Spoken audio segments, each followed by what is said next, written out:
नमस्कार, मैं अनुराधा पालीवाल। आप देख रहे हैं एबीपी न्यूज। आइए नजर डालते हैं आज की खबरों पर।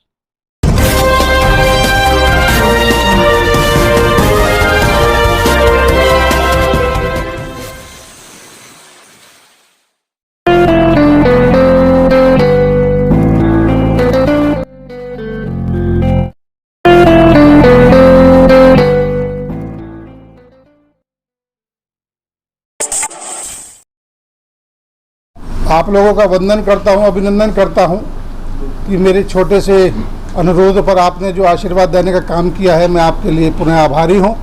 आज जैसा कि आप देख रहे हैं कि चुनाव नज़दीक है, खासकर नगर निगम का गाजियाबाद में होने जा रहा है। आज से नामांकन भी शुरू हो गया है। मेरा विश्व ब्रह्म ऋषि ब्राह्मण समाज के तत्वाधान में ये कहना है पार्टी के लोगों को कि जहाँ पर ओबीसी का सीट निर्धारित की गई है, हम ये कहते हैं कि वहाँ से ओबीसी लड़े। जहाँ एससी की सीट निर्धारित की गई है वहाँ एससी लड़े, और जहाँ जनरल की सीट है वहाँ केवल जनरल को मौका दिया जाना चाहिए। जबकि पार्टियों का कुछ रुझान ऐसा है कि जहाँ जनरल भी हैं वहाँ पर भी ओबीसी और एससी को भेजने का काम कर रहे हैं। हमारा ये कहना है संस्था की तरफ से, सभा की तरफ से, कि कई बार पार्टियों को नुकसान उठाना पड़ता है कि जहां सामान्य सीट हो वहां पर भी मैं जानता हूं कि सभी को चुनाव लड़ने का अधिकार है, लेकिन जब जो सीट निर्धारित कर दी गई हो, जहां पर एससी की सीट निर्धारित कर दी गई हो, जहां पर ओबीसी की सीट निर्धारित कर दी गई हो, और वहां पर भी फिर सामान्य सीट पर जाकर के कम से कम उन लोगों को मौका मिलना चाहिए जिस पार्टी का कार्यकर्ता दिन रात मेहनत करके 5 साल इंतजार करके कि मैं मेहनत करूंगा पार्टी के लिए, मैं अपना संघर्ष कर रहा हूं, चाहे आंदोलन का हो, चाहे धरने का हो, चाहे प्रदर्शन का हो, वो केवल इसलिए मेहनत करता है कि 5 साल में मैं ऐसी कोई भूमिका बनाऊंगा कि पार्टी शायद मेरे पर दया दृष्टि रखे और मुझे चुनाव लड़ने का मौका मिले। तो मेरा अनुरोध ये है कि मैंने जो दिल की बात थी वो संक्षिप्त में आपके श्री चरणों में रखी है और लिखित में मैंने आपको दिया है। मेरे इस लिखे हुए पर ज़्यादा से ज़्यादा ध्यान दिया जाए, जिससे जो भूमिका बनाने वाला नेता है, कार्यकर्ता है, वो एक नेता के रूप में उसकी पहचान हो, और उससे नगर निगम का वास्तव में एक स्वच्छता अभियान, जो कमी रह गई हैं उन कमियों को दूर करने का काम वो नए युवा लोग करें, ऐसा मेरा सबसे अनुरोध है।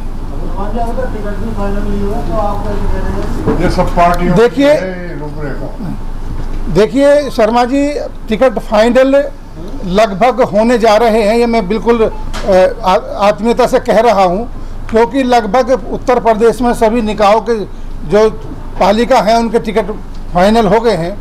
ये गाजियाबाद अभी रुका हुआ है, इसी अड़चनों के कारण रुका हुआ है। इसी अड़चनों को दूर करने के लिए, क्योंकि जब किसी की हिम्मत इस कदम को नहीं उठाने की हुई, तब विश्व ब्रह्म ऋषि ब्राह्मण महासभा ने ये सोचा कि शायद यही कारण होगा कि जो महानगर की सीट अभी घोषित नहीं की और न ही महानगर के पार्षदों की सीट घोषित की, और इसी कारण ये घोषित नहीं हुई है।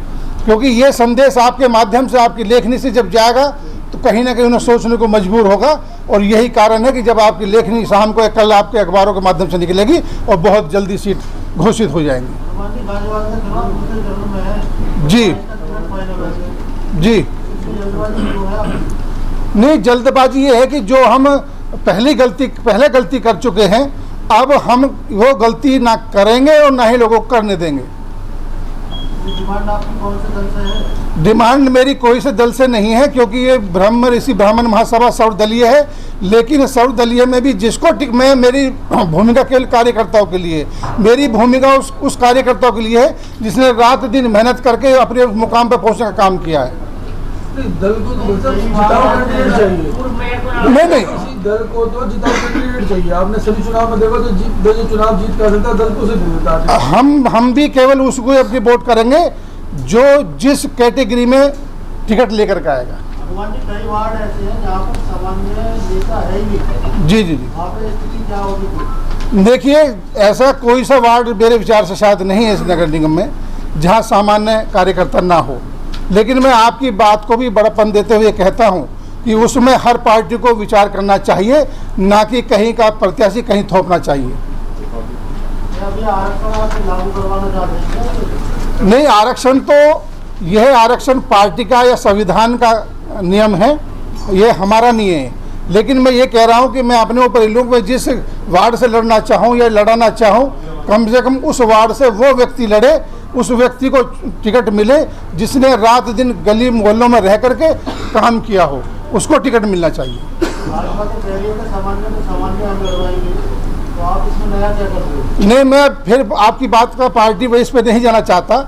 मैं सभी पार्टी से अनुरोध करना चाहता हूं कि जिस पार्टी का भी कैंडिडेट आए वो जो एससी पर एससी चुनाव लड़े, ओबीसी पे ओबीसी चुनाव लड़े, और अनारक्षी पे सामान्य क्यों नहीं, ऐसा जो मैंने ये शब्द लिखा है ये आपके लिए मेरे विचार से उपयुक्त होगा, ऐसा मेरा अनुरोध आपसे। अगर ऐसा नहीं करती है कोई पार्टी, फिर अगला कदम क्या होगा? अगला कदम ये होगा, अगर पार्टी ऐसा नहीं करती है, अगर एससी पर एससी को वोट देने वाली बात है, तो ब्राह्मण समाज सबसे पहले उस एससी को वोट देने का काम करेगा जो उस क्षेत्र का योग्य प्रत्याशी होगा।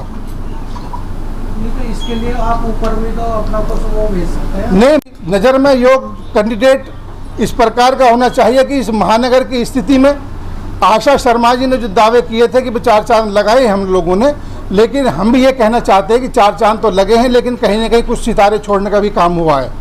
जैसे डंपिंग ग्राउंड की बड़ी समस्या यहाँ महानगर में रही है, बहुत सी कॉलोनियाँ अभी ऐसी विकसित नहीं हुई हैं जो महानगर के अंदर आती हैं। जैसे जिस वार्ड 56 में मैं गंगापुरम में रहता हूँ, जबकि नगर निगम की वोट में गंगापुरम आता है, विधानसभा में गंगापुरम आता है, वहाँ के क्षेत्र की विकास करूँ तो अभी हमारे बीच में लोकेश कौशिक जी जो भी तैयारी कर रहे हैं, ये भी हालांकि ब्राह्मण महासभा के कोषाध्यक्ष हैं, इससे इनका कोई इस बात से लेना देना नहीं है। हम ये चाहते हैं कि वास्तव में जो इस महानगर की तकदीर बदले। हाँ दिया, मगर मेरे बेटे की सुनने की समस्या का कोई समाधान नहीं मिल रहा। अब तो लग रहा है ये कभी नहीं सुन पाएगा। अरे तो तुम हर्ष ENT हॉस्पिटल क्यों नहीं लेकर जाते उसे? यहाँ के डॉक्टर्स ने प्लेटलेट रिच प्लाज्मा नाम का इंजेक्शन तैयार किया है, जिससे कान के पास की नस में इंजेक्ट किया जाता है, जिससे सुनने की क्षमता बढ़ जाती है, और अभी तक 1000 से ज्यादा लोगों में इसे लगाने से सुधार देखा गया है। तो अगर आपके आसपास या परिवार में कोई ऐसा है जो सुनने की समस्या से परेशान होकर हार मान बैठा है, तो आज मिले डॉक्टर बी विद्यागी से। हर्ष ENT हॉस्पिटल, C43